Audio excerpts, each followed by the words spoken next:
Hi folks, welcome to Environmental Assessment Monitoring and Systems for Week 3, our online lecture replacement for the public holiday. Today we will be doing a bit of a dive into the specifics of screening and scoping. So we touched on that last week, but the idea of assessing a project to determine whether an EIA would be needed or not, or whether existing planning and policy guidelines would be sufficient to cover any issues. And in cases where an EIA might go ahead, what's involved in determining what would be included. So how do we scope a project to determine what would be included in an EIA? So without further ado, this is important to understand because it's you kind of got to put yourself in the situation of if you were employed as a consultant and you had to determine whether an EIA is needed on behalf of a proponent or a developer. How would you know whether one needed to be pursued, even if you didn't have, for example, detailed knowledge of particular threatened species or ecosystem types, or hydrological systems or soil types?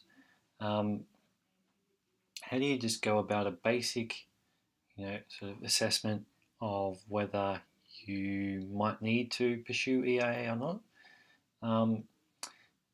And how does that effectively work? So the first step, and it's a pretty universal way of describing this, is understanding the character of what's called the receiving environment. So what environment effectively is receiving this development? So where is it sited? What impacts on the environment will be received by that development? Now, sometimes particular receiving environments in some areas may always require EIA. So it might be that in certain countries or certain regions, particular environment like a swampland or a marshland or estuarine areas or coastal developments always require EIA because they always involve very sensitive issues. That's not that common, but sometimes a certain type of receiving environment will automatically trigger an EIA. But generally speaking, you're wanting to understand what are the likely or potential environmental impacts. Now that might mean accessing mapping information that might reveal the presence of or the potential presence of threatened species. But as much as anything, it would allow you to do, and a site visit would be involved in this, would allow you to, at the very least, understand who you might need to talk to understand the likelihood of substantial impacts that would be covered by the relevant regulation. Because the other important thing to think about is what are the potential impacts of the proposal? So, one, what is the character of the receiving environment?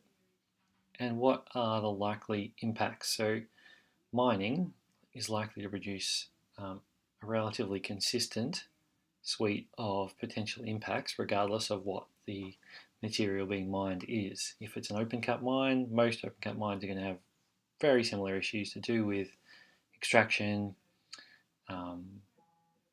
perhaps chemical use, explosives use, transport, ancillary buildings, roads, rehabilitation issues. They're all going to have some pretty substantial likelihood is they're going to be pretty substantial. But we also have a reasonable idea of what they're likely to be because it's a well-developed industry with a long history. Other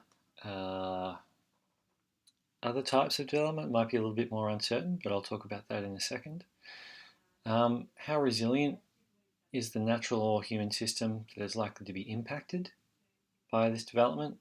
So very fragile environments, and talking about that example of a coastal environment earlier, where you're likely to see substantial disruption to the way that water flows, the way that sand accumulates in certain places or doesn't. Um,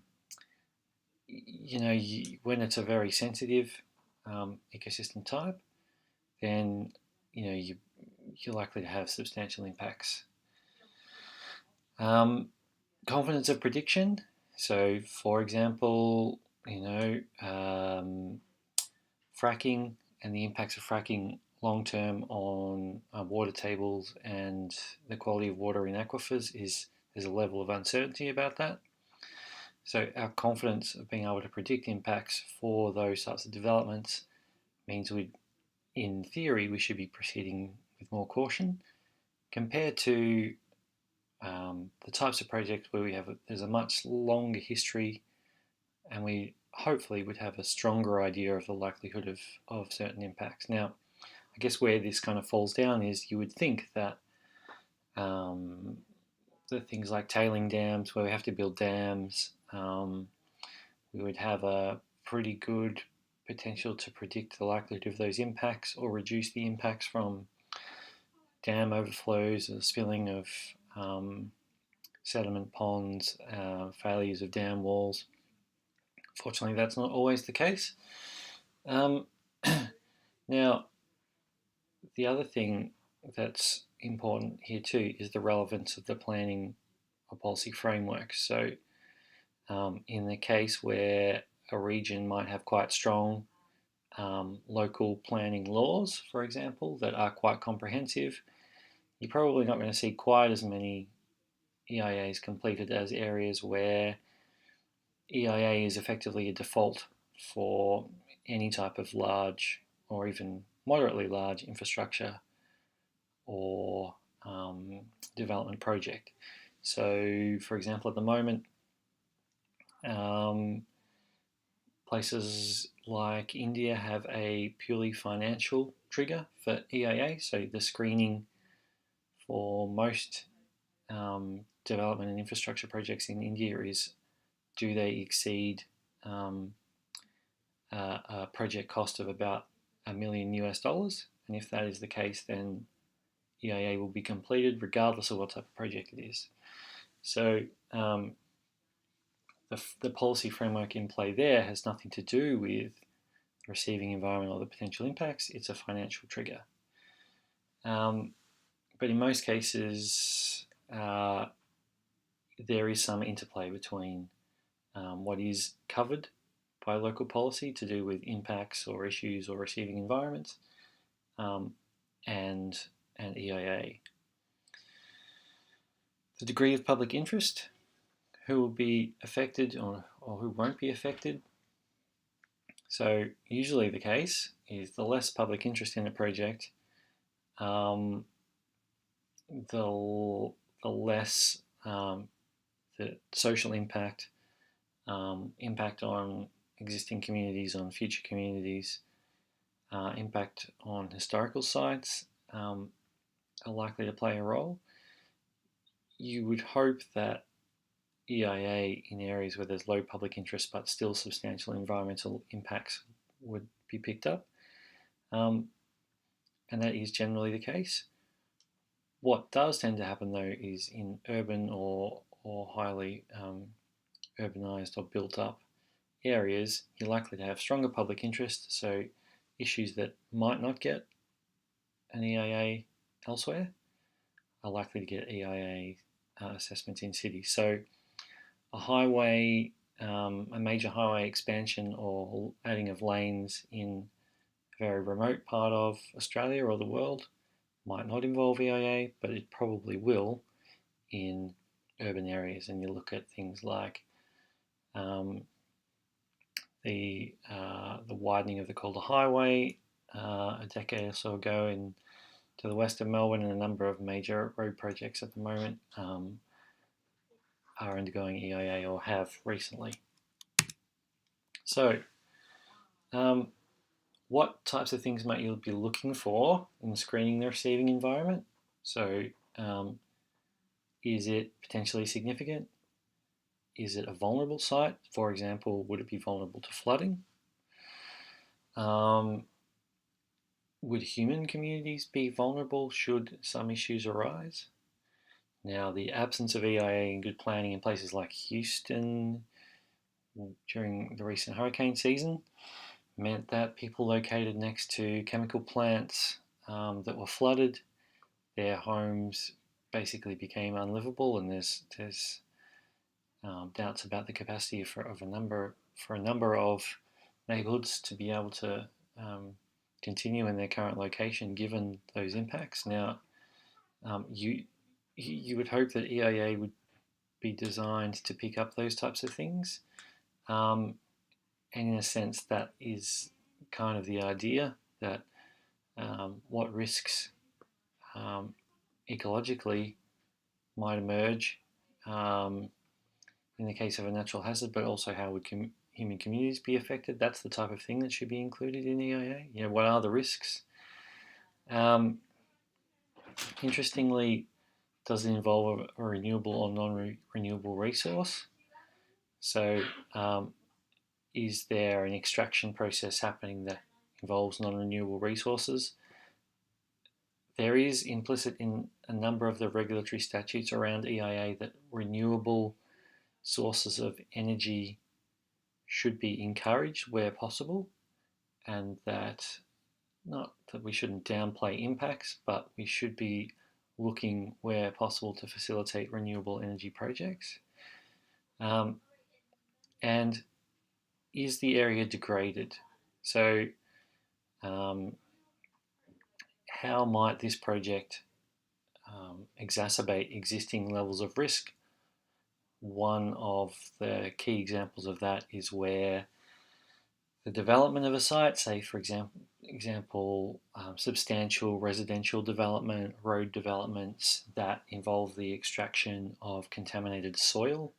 So even things like dredging of Port Phillip Bay involved disturbing huge amounts of contaminated soil and sediment that was at the mouth of the Yarra in the bay. So what potential might there be for this project to, or a potential project to relate to past impacts? So I have shown you this last week, but just a general reminder that when you're screening and once you've got a bit of an idea of what the receiving environment is and what the potential impacts are likely to be, you can then look at what it says in the regulation. So obviously helpful to have a sense of this from the very beginning, but in order to understand whether you're triggering any of the referral criteria in the regulation that governs EIA, you're going to need to understand the receiving environment and the potential impacts of the project.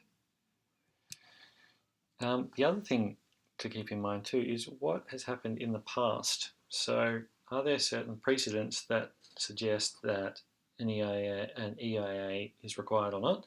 So here the language is EES, which is Victoria Environmental Effects Statement. This is just a summary of recent wind farm projects up until 2015, showing the ones that did require an EES, those that didn't but had conditions, and no conditions or EES required. So obviously the information is not evident there, but those two that did need an EES were very large. The smaller ones that are in predominantly cleared sites, long history of agricultural modification, that didn't require too much disturbance, generally don't need an EES. But if you did encounter a wind farm proposal and you weren't sure whether an EES was needed, in the last decade or so, we have started to see some trends emerge in what does and doesn't require an EES. So you've got a good basis for arguing that you don't need one if you've got a small project or a small wind farm proposal, and you've also got a reasonable sense of how the Environment Department is going to react to a proposal that involves 150 plus, 200 plus turbines, large turbines. As you would have noticed in that last table too, if you don't need an EIS, Environmental Impact Statement, or an EES, you can still provide conditions. So this one again relates to one of the wind farms mentioned. So effectively what the Environment Department on behalf of the Minister has required here, that you don't have to do an EES, but you effectively need to do an extensive stakeholder consultation plan. And the implications here are that if this wasn't done, that maybe you would need to do an EES should, for example, there be a large amount of community anxiety about the development as it progresses. Generally speaking, that's rarely the case. So it's likely that the developer would have already done extensive consultation so that this proposal was not a shock when it was submitted. And that would likely continue once more specific plans were developed. So if you do need to do an EIS or an EES, you've done the screening, you can see that you're likely to have a big impact on the receiving environment in relation to the regulations. So the regulations say, suggest yes, your impacts are extensive. Now, it's also worth noting that this isn't an exact science, and there might not always be really neat and evident overlap between what you think the likely impacts are and the regulatory guidelines, or there might be a bit of grey area there as to whether you will actually definitely trigger those needs. And we looked at those guidelines, and we looked at the vagueness of some of those triggers last week. So other things will come into the equation. So if you are an experienced consultant, or you worked at a consultancy that had done lots of a certain type of project assessment, then that experience is going to come into whether you think you need one or not. Past cases, precedents, of course, public submissions and wider public discussion. But the other thing to keep in mind too is that ultimately, and this is our point here about expert peer group assessment, is that ultimately it is the government agency that decides what the scope is going to be. So it's the government who is administering the EIA legislation that decides on the scope, and they might decide to put together an expert or a technical reference group to help to determine what the scope is going to be. So why would you do this? Well, if you don't have expertise in the department for assessing projects that involve major solar plants and solar development projects, things like emerging renewable technologies, that there might not be a lot of specific government expertise about assessing those impacts. You might pull together a technical reference group of experts from a range of different areas to help in that assessment. So this can be a big component. What does the government consider to be the major issues likely to be involved?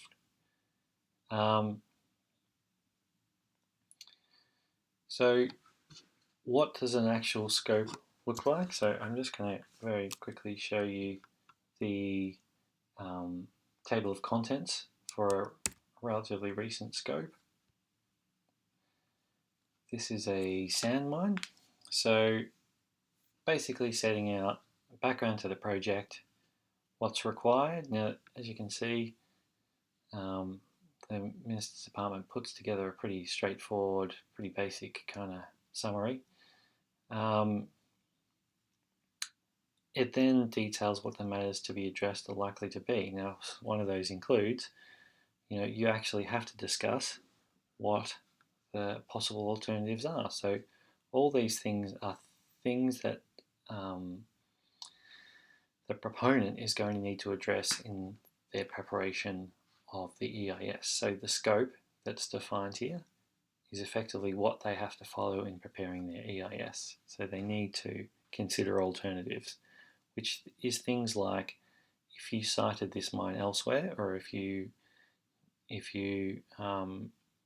sited the ancillary structures elsewhere, or if you configured the transport road construction in a different way, how would that impact the development?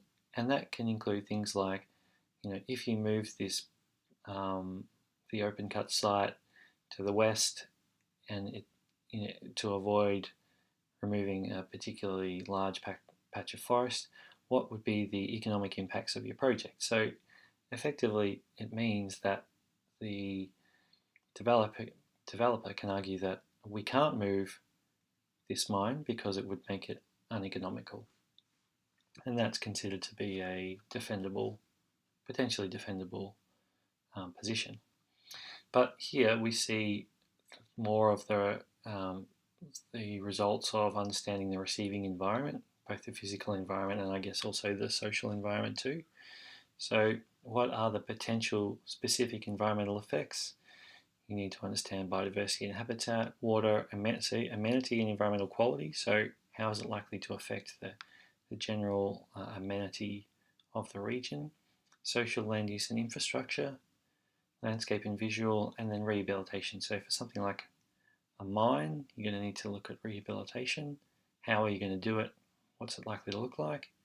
Cultural heritage too is always going to be an important consideration when you are doing material extraction. Check out a couple of scoping documents online. So as I said, alternatives to impact, where else on site could you cite it? And most importantly, all EIA, according to, I guess, international best practice guidelines from the International Association for Impact Assessment, you should always include a do nothing option. So if you are contemplating a road redevelopment, what are the implications of doing nothing? That might be some assessment of whether congestion would change and how it might change, but also what would be the environmental impact if you did nothing. Some projects might argue that the environment would be worse off if we didn't do this development because it might mean poorer planning outcomes in some other way, some other outcome might be affected. You also need to think about mitigation and offset. So most scoping documents, like the one we just looked at, will set out in some form or another what the mitigation and offset measures are likely to be. So in a mine, it's often framed around rehabilitation. How are you going to rehabilitate this site? In other cases, it might be, how are you going to offset those impacts elsewhere? So I'm just briefly going to run through a quick example of the scoping of one of the wind farms that's had to go through EES. So Penshurst down on the southwest coast started this process in 2011 when, after the screening was done and EES was decided, given in this case the sheer scale of the wind farm, I think it was well over 200 turbines, across multiple properties, a big change to land use in the area, so it triggered the need for an EES. Now, in a case like this, the scope also meant that the Commonwealth determined that the project was a controlled action. So what that means is that there was the potential to impact matters of national environmental significance, which are covered in the Federal Environment Act, the EPBC Act. In this case, it was a nationally threatened species. So in most cases, especially these days, rather than having to prepare an EIS or an EES for both the Victorian government and the federal government,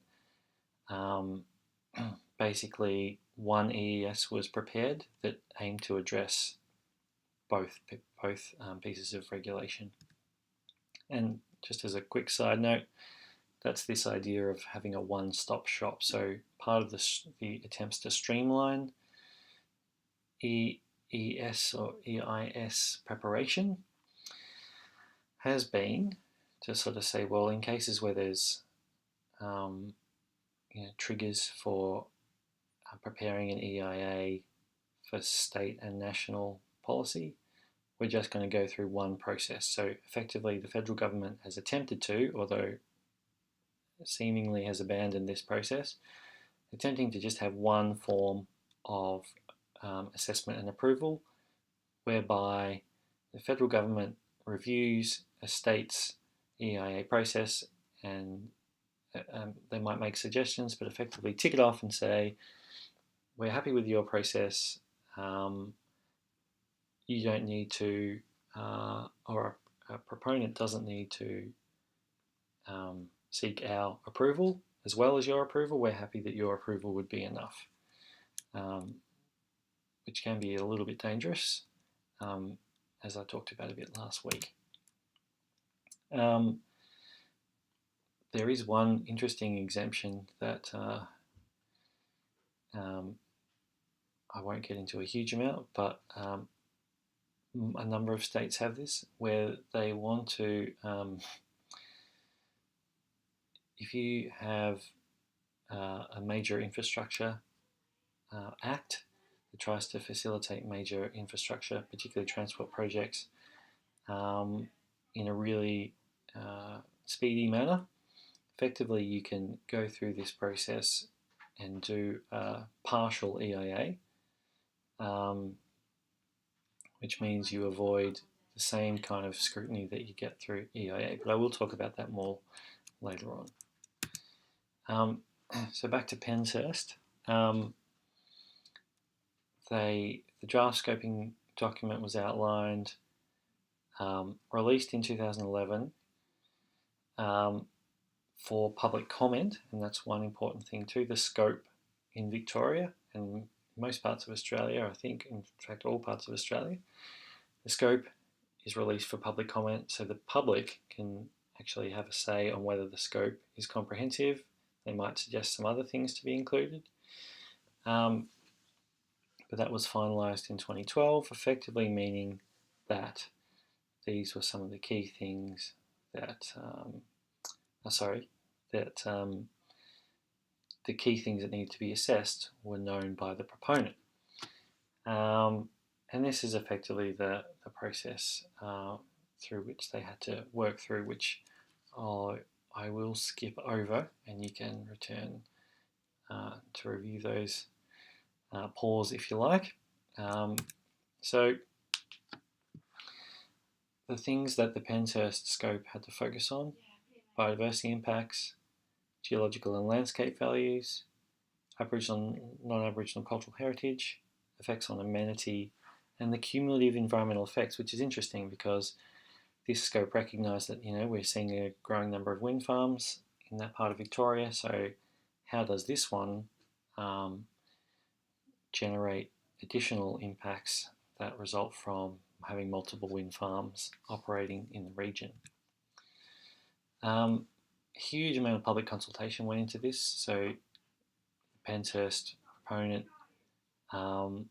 spoke with a huge number of local landholders in the process of even just putting together their scoping study. Their project proposal. And so that while they were required to do a public consultation plan, they'd done a huge amount of this already, and I believe that they either spoke with or had phone interviews with landholders, any landholder within 3 or 4 kilometres of the proposed site at that point in time, which was a decent number of people. What's interesting though is this project has recently been withdrawn. So the process began in March 2011. After an initial phase of, they had their scope was released, they started preparing the EIS. They decided to revise their plan because they had so many turbines and they realized they needed so much stone to create the internal driveways and the pads on which the turbines were going to sit, that they needed their own on-site quarry. They were also impacted by the changes to the renewable energy target and the uncertain policy environment. With such a huge wind farm, the risks to the project were quite substantial. It's perhaps less of a risk if you've got a small farm.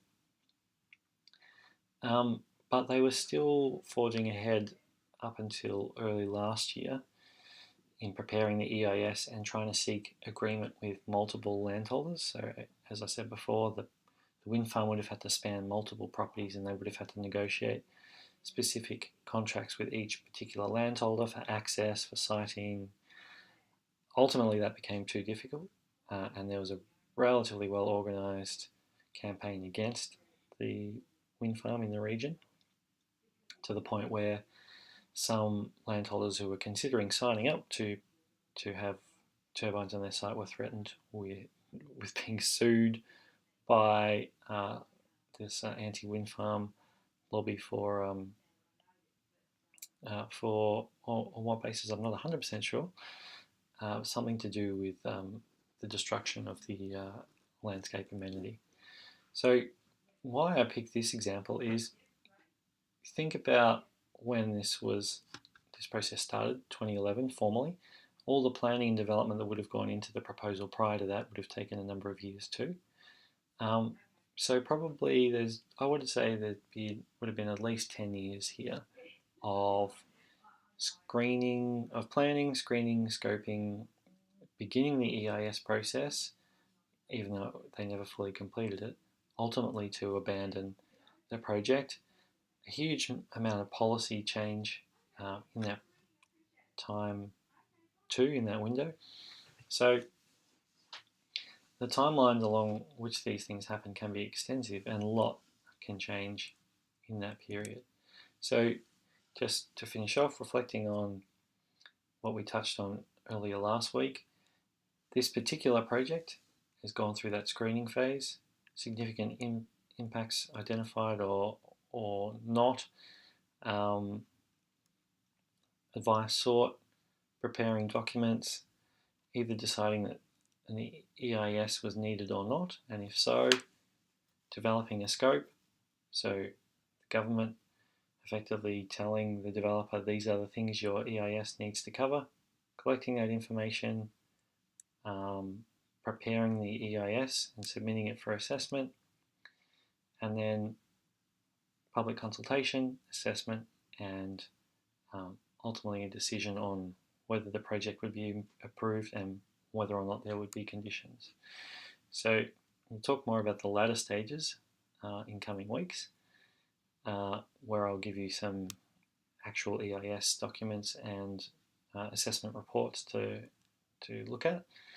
But a couple of things to consider between now and next class, or over the next couple of weeks. In general, now that you're starting to get a bit of a feel for EIS and EIA, what are the things that are uncertain about the way the process works? So that is,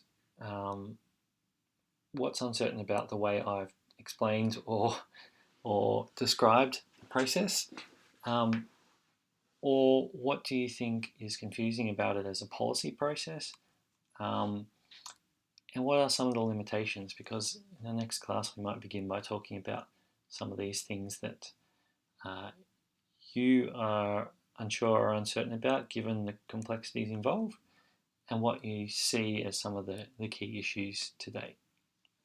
All right, that's it.